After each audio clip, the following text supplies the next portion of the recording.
yung sinasabi ko sa inyo kagabi, na parang sa kabila, may parang may naririnig ako na may tao, ganyan.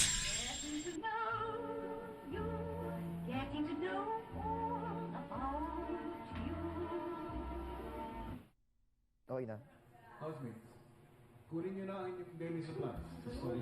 Ano daw? Bathing supplies? Bathing suit? Bathing supplies?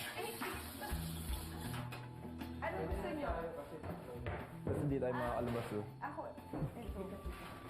Gikas. Ay, ikaw.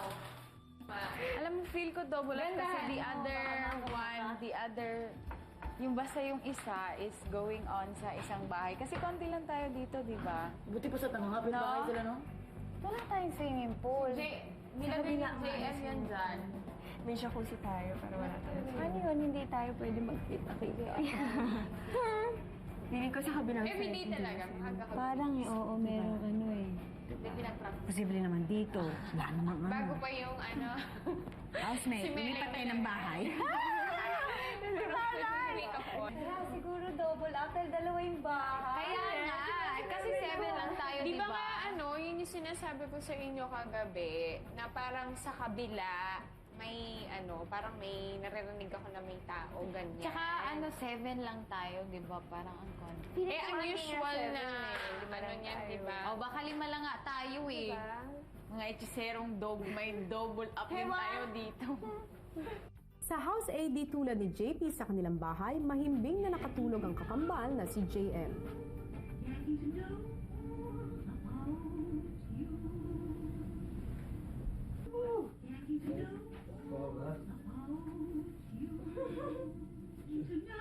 Mukhang magandang gising ng lahat ng housemates, pero pinakamaganda ang mood nitong si Jason.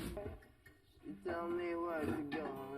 Though I might leave to fight, never let your head hit the bed without my hand behind it. Love. Daming singer dito. Sa'yo na kami. Parang kung may nakaharana ka.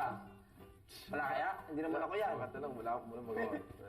Sa garden ng House A, si Tofi na nagpapanggap na Kenny naman ang napagtuunan ng pansin ni Jason.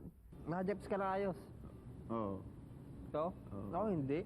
Hindi. Oo. Nakakapanibago pa ng konti eh. Parang parang yung bago ko pumunta doon, parang dami mo ilalabas. Pero pagdating ko doon, konti lang. Tsaka di ba kasarap namang jumeps sa sarili mong banyo, no? Pag sa iba'y medyo nakakapanibago pa eh. Kasi, no? May camera pa. Ilang sandali pa, sumali na rin sa kwentuhan ang iba pang housemates. 21 ka, di ba? Nag-aaral ka ngayon? Hindi. Dagil ako. Ako'y, seaman ako.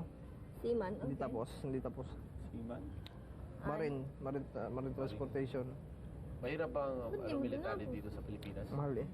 Mahirap military dito sa Pilipinas? Militar? PMA? Oo, mahirap. PMA. Ako, yun talaga ang unang pangarap eh. Yung maging yung tag dito. Yung militar, ganyan. Kasi dumami ang aking dumami ang bisyo ko.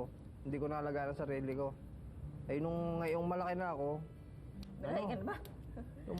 May test pa yan, di ba? Pinaka gusto ko mag-test eh. Alam mo bakit? Masarap mahudi ko eh. Yung ano? Mga test. So, di ka nag-aaral pa. Bali mo yung isa, dalawa eh.